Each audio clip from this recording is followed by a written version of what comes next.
Bonsoir à tous, merci de nous rejoindre pour ce rendez-vous d'information francophone sur Al-Oula. Voici les titres de l'actualité.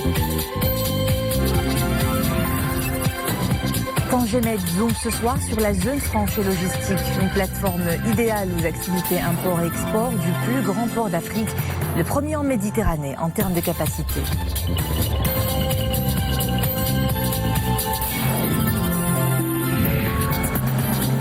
Plage propre, la sensibilisation au danger de la pollution au plastique se poursuit son élan dans une centaine de plages à travers le royaume, sous la houlette de la Fondation Mohamed VI pour la protection de l'environnement. Nous le verrons sur les côtes casablancaises.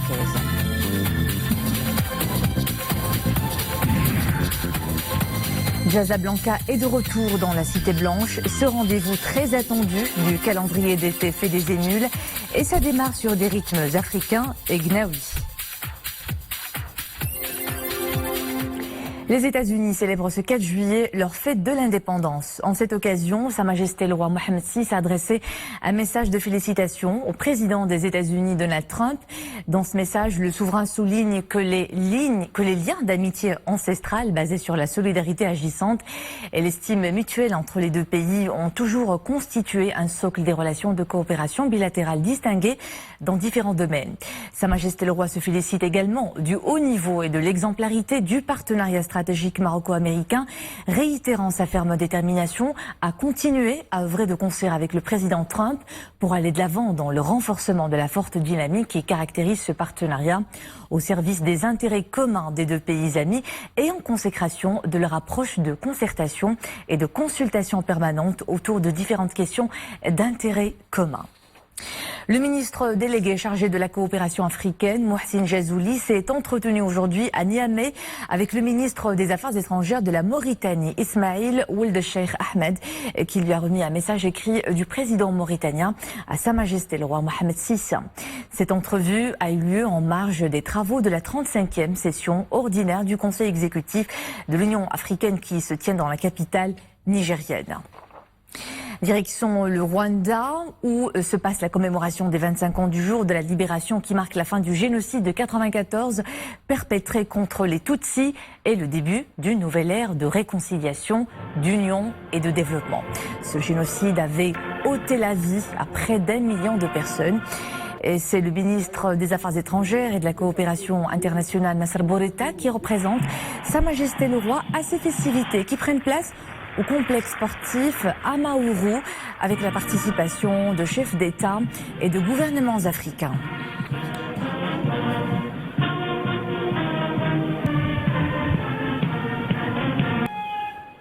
La réunion hebdomadaire du Conseil du gouvernement s'est tenue ce matin sous la présidence de Sadil Asmani. Au programme, l'adoption de 2 projets de loi. Le premier porte sur la charte des services publics et le deuxième sur la simplification des procédures et formalités administratives. Le Conseil s'est également penché sur les derniers développements des revendications des étudiants en médecine et en médecine dentaire.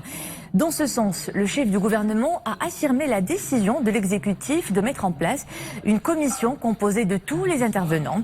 La commission mixte se réunira dès la semaine prochaine pour trouver une issue à la crise entre les étudiants en médecine et les 2 ministères de tutelle. 2 points de discorde sont toujours en suspens, le concours et le résidanat. Des cours supplémentaires et des travaux pratiques et dirigés seront programmés pour permettre aux étudiants des facultés de médecine, de pharmacie et de médecine dentaire de passer leurs examens de rattrapage prévus en septembre prochain dans de bonnes conditions. C'est ce qu'a souligné pour sa part le ministre délégué chargé des relations avec le Parlement et la société civile, porte-parole du gouvernement, Moustapha Al-Khelfi. C'est le port de tous les superlatifs. Tangemed, la première plateforme import-export du royaume, triple sa capacité et développe ses performances. Les zones d'activité du mégaport accueillent plus de 900 entreprises dans divers secteurs. Parmi ces zones, la zone franche logistique, une plateforme pour l'implantation de bases logistiques destinées à couvrir l'Europe, l'Afrique et la Méditerranée. À Tanger, le sujet est signé Abdelal Shgar, Amin Sharkawi, avec un commentaire de Nessel Hamdawi.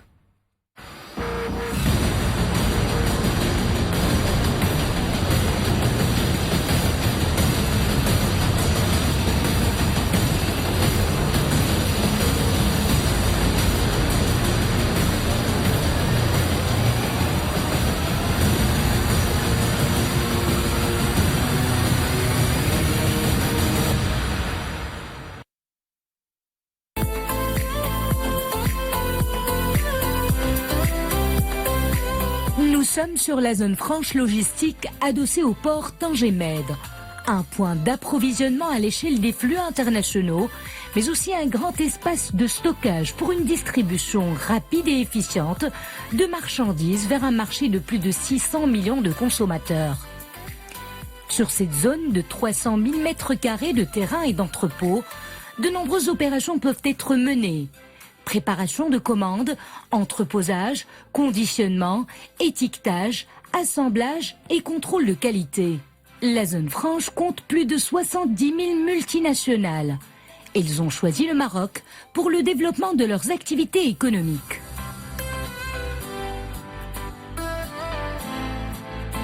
On est passé de 5 magasins marocains à plus que 35 sur tout le continent africain, tout en livrant en parallèle d'autres pays comme la France, la Colombie et la Russie.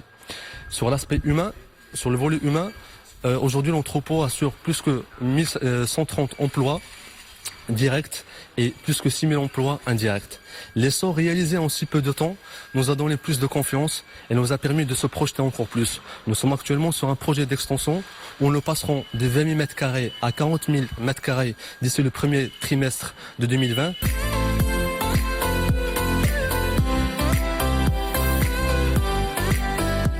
La zone franche logistique est pourvoyeuse d'emplois. De nombreuses multinationales ont trouvé sur cette plateforme une fluidité des connexions logistiques, des facilités administratives et bien sûr une main-d'œuvre jeune et hautement qualifiée.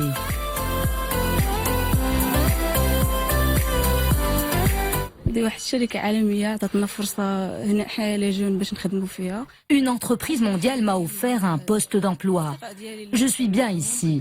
Nous disposons de certains avantages. Par exemple, quand nous atteignons nos objectifs, nous bénéficions d'une formation dans bien d'autres branches. J'ai commencé comme un simple opérateur. Ce qui est bien, c'est que j'avance et j'évolue dans mon travail. J'ai assuré la fonction d'agent de contrôle. J'ai travaillé aussi comme cariste.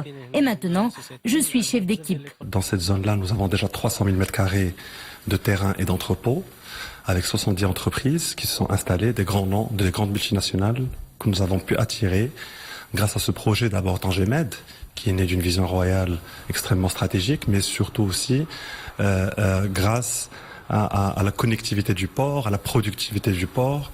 Il y a déjà 1000 emplois qui ont été créés au niveau de cette zone.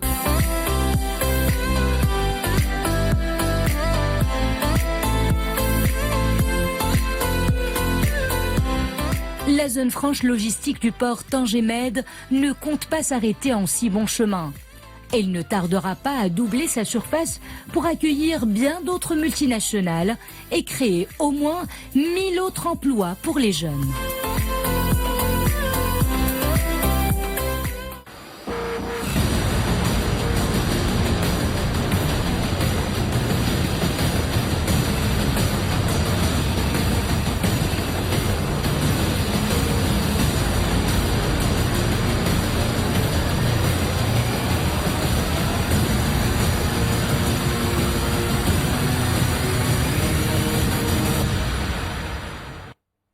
Dans le reste de l'actualité, 6 Marocains blessés, dont 2 grièvement dans la frappe aérienne de mardi soir contre un centre d'accueil pour migrants à Tajoura près de Tripoli. Selon le consulat général du Maroc à Tunis, aucun décès n'est à déplorer parmi les Marocains jusqu'à présent. Mais le consulat fait état de la poursuite des opérations de détermination de l'identité des cadavres. Les Marocains blessés ont été transférés dans un établissement hospitalier pour recevoir les soins nécessaires. Le centre cible du raid aérien accueillait 18 ressortissants marocains. Le consulat souligne que ces contacts directs ont été entrepris avec les différents intervenants libyens sur place. Il a également été procédé à la mise en place de 2 cellules de crise au ministère des Affaires étrangères et de la coopération internationale et au consulat général du Royaume à Tunis. Et au lendemain de cette attaque, le Conseil de sécurité peine à faire voter une résolution condamnant ce carnage en raison du veto des États-Unis. Le drame a provoqué un tollé international, mais le Conseil de sécurité ne l'a pas unanimement condamné. Le patron de l'ONU, Antonio Guterres, a demandé une enquête indépendante. Il a réitéré son appel à un cessez-le-feu dans le pays.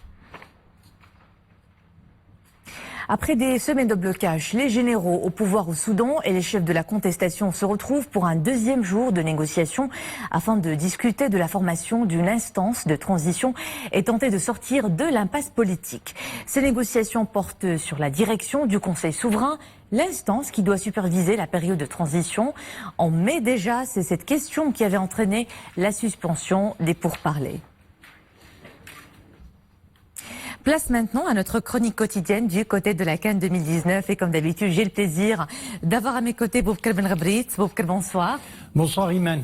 En huitième de finale, le Maroc affronte le Bénin demain, troisième du groupe F, demain à 17h au stade Salam au Caire. Alors, que valent les écureuils de Bénin face aux Lions de l'Atlas? Eh bien donc, nous sommes presque à mi-parcours de cette CAN 2019. Le match est d'ailleurs à prendre très au sérieux face au Bénin. Nous devons surtout tirer la leçon du match Madagascar-Nigeria. Madagascar qui était considéré comme le petit poussé après les meilleurs sur l'un des prétendants à ce trophée, le Nigeria, rappelons-le, 2-0. Donc, il faut dire que c'est une équipe du Bénin modeste qui jouera d'ailleurs sans sa vedette Steve Mounier suspendu, mais attention à cette équipe du Bénin, elle peut créer la surprise. La séance d'entraînement des Lions de l'Atlas a connu d'ailleurs le retour après blessure de Khalid Bouteyeb et nous avons également le retour de Ahmadi. Nous avons un bon esprit d'équipe, nous sommes forts physiquement, c'est ce qu'a souligné le sélectionneur national Hervé Renard, qui reste confiant quant à la capacité de ses joueurs à surmonter cette équipe du Bénin pour se retrouver pour les quarts de finale. Mais Hervé Renard reste tout de même prudent face à cette équipe du Bénin. On l'écoute. On démarre une autre compétition, entre guillemets, à élimination directe, avec une particularité pour cette édition de la Coupe d'Afrique des Nations. Un tour supplémentaire, le 8e de finale, qui n'existait pas avant. Donc une marche supplémentaire à franchir.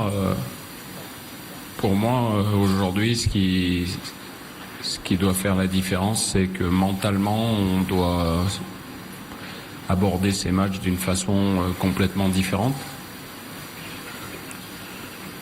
Avec un objectif qui reste le même. Donc, être concentré, commettre le moins d'erreurs possible, faire attention aux petits détails qui font qu'un match peut basculer dans le bon ou dans le mauvais sens, et c'est là-dessus que les différences se feront. Voilà, et surtout saisir toutes les occasions qui vont se présenter aux Lions de l'Atlas. On écoute également l'un des piliers de la défense des Lions de l'Atlas, Renem Saïs, qui a été d'ailleurs remarquable et intraitable lors de tous les matchs du premier tour. On l'écoute.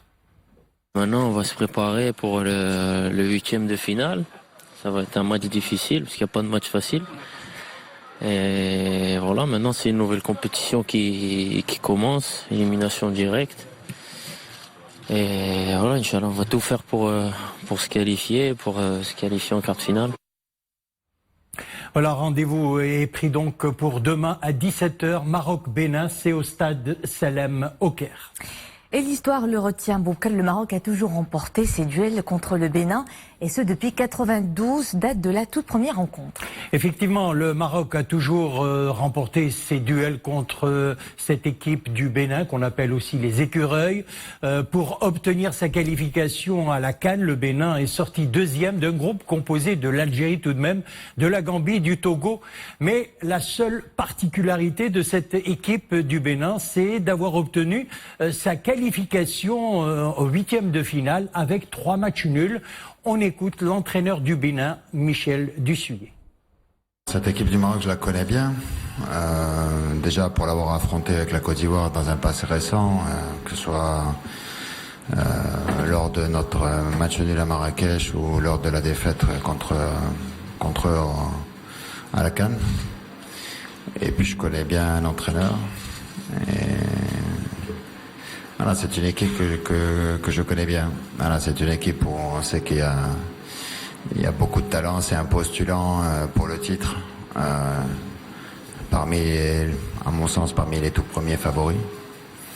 Donc une grosse équipe et un gros challenge pour nous. Maintenant, c'est vrai que voilà, sur la récupération, on est l'équipe qui a le moins de récupération de tous quoi. On finit d'un match contre le Cameroun et on est tout de suite plongé dans un 8e de finale contre le Maroc. On fait avec. On est déjà content d'être là. C'est déjà bien. Et voilà, bien sûr que c'est un paramètre qui va compter. Et on revient, Imen, un petit peu sur les dernières confrontations Maroc-Bénin 1992. Éliminatoire de la Coupe du Monde 94, les Lions de l'Atlas s'étaient imposés 1-0 à l'aller et 5-0 au retour. 2004, la CAN 2004, 4-0 pour le Maroc en phase de groupe. 2008, match amicaux 2008 et 2014, les Lions avaient battu les Écureuils 3-1 et les avait écrasés 6-1. Au total, le Maroc a défié le Bénin 5 fois et a remporté tous ses matchs. Le Bénin dispute le 2e tour pour la première fois de son histoire. À l'affiche donc demain, Maroc-Bénin, mais aussi Ouganda-Sénégal, le rappel des matchs de ces 8e de finale. Effectivement, le rappel des affiches de ces 8e de finale, Maroc-Bénin donc demain 5 juillet à 17h. Et nous avons également Ouganda-Sénégal à 20h. Samedi 6 juillet, Nigeria-Cameroun à 20h et Égypte-Afrique du Sud à 20h. Le dimanche 7 juillet, Madagascar-République démocratique à 20h du Congo, République démocratique du Congo à 20h. Algérie-Guinée, c'est lundi 8 juillet et Mali-Côte d'Ivoire à 17h. Et nous avons également Ghana-Tunisie à 20h. On fait le point maintenant sur la technique de la VAR qui ne sera utilisée qu'en quart de finale. Effectivement, ça a été annoncé d'ailleurs par le président de la CAF, Ahmed, au début de cette compétition. La VAR, en quart de finale, l'assistance vidéo sera utilisée qu'à ce moment-là. Écoutons les déclarations du président de la CAF, c'était tout au début de la compétition. Vous voyez les différents pays maintenant qui utilisent la VAR. Ils ne se précipitent pas d'aller dès le début.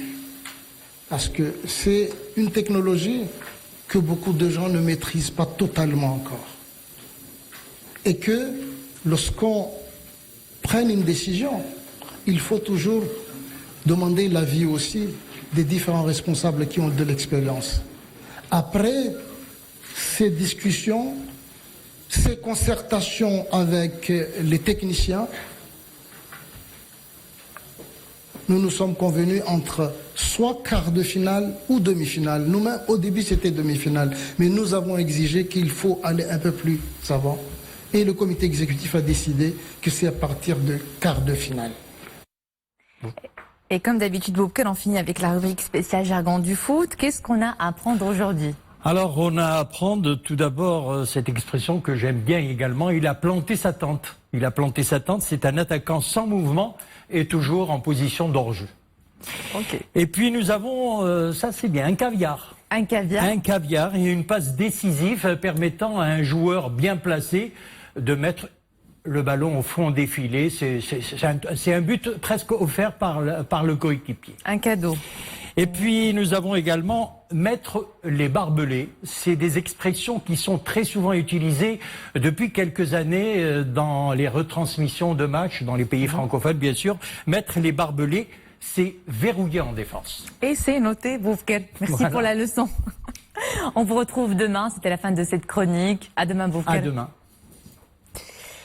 La Fondation Mohamed VI pour la protection de l'environnement au chevet du littoral. Une campagne est lancée depuis peu pour sensibiliser aux dangers de la pollution, au plastique, des déchets très nuisibles à la biodiversité et au monde aquatique.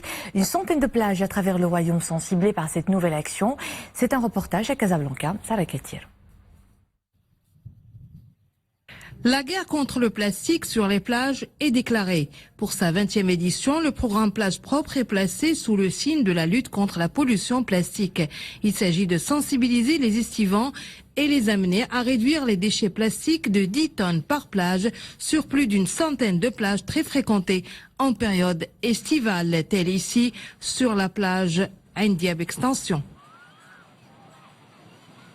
ici à la plage India Extension, connue plus par plage Madame Chouel, Marsa Maroc, le sponsor de cette plage, a lancé une opération de distribution de sacs en tissu. Les sacs qu'on trouve dans les grandes surfaces. Ces sacs portent le nom de l'opération, #Bhar Bla Plastique.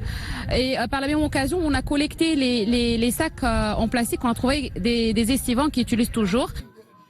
Proposer aux estivants de passer toute une journée sur la plage sans sac plastique, une façon de faire prendre conscience aux citoyens marocains que la réduction de ces déchets très nuisibles à l'environnement et à la biodiversité dépend en grande partie d'eux-mêmes. Quelques-uns disaient qu'ils n'utilisaient plus de sacs en plastique et les autres disaient qu'ils en utilisaient quand même encore. Et en gros, c'était très bien et on est content d'être ici. La protection de nos plages est notre affaire à tous et seule la conjugaison des efforts de tous peut nous amener à se débarrasser du plastique très nuisible pour la nature et pour l'homme. Moins recourir au plastique, acheter moins de produits emballés dans du plastique, collecter ces déchets sont des gestes simples qui contribuent à préserver la nature dont nous dépendons et à maintenir l'espace plage propre. La 14e édition du Casablanca démarre sur les chapeaux de roue. Nouveaux visages, ambiances multiples et toujours plus de musique. En ouverture de ce rendez-vous d'été, des rythmes africains avec le groupe congolais Coton d'Afrique et The Sailors. Au programme aussi Medina Souli et son âme de Tagnaoui. Leila Asli, Abdelrahman Zian et Zakaria Mouqim Billah.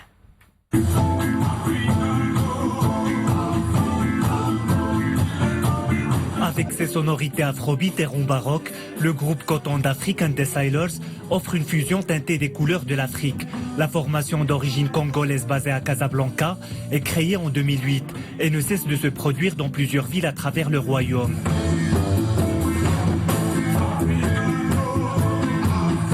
Nous mélangeons de cultures, nous faisons l'interculturalité parce que quand on est arrivé ici, on a pris un peu de Gnawa. Nous avons mélangé avec la musique traditionnelle de chez nous. Ça a donné ce que le public va écouter ce soir. Et nous sommes très contents de faire cette mélange. Parce qu'aujourd'hui, nous avons besoin de vivre ensemble. Nous avons besoin de l'interculturalité afin que tout le peuple puisse vivre en communion et vivre ensemble pour que le monde puisse aller de l'avant. Je connais le jazz et j'apprécie ce style. Je passais par là et j'ai été attiré par le spectacle. C'est la première fois que j'assiste au Casablanca, un festival connu pour la qualité de ses artistes.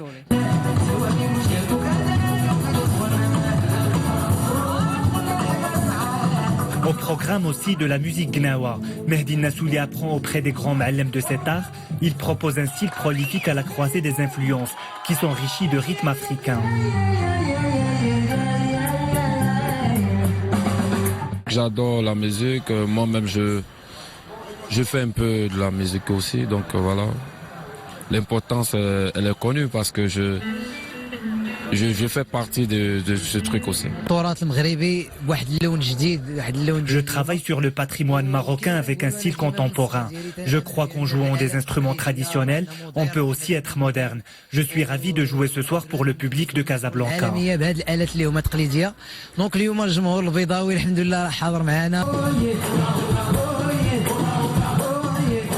Lancé en 2006, Casablanca est un festival international de jazz et de musique contemporaine. Il y a lieu chaque année dans la Cité Blanche et se produit dans 2 lieux, pendant 6 jours de spectacle. Pour cette édition, 200 artistes de 14 nationalités sont attendus. C'est la fin de ce journal. Merci à vous de nous suivre. L'info est de retour à 21h en compagnie de Nadia Mouden. J'aurai le plaisir de vous retrouver demain à 19h. Bonne soirée.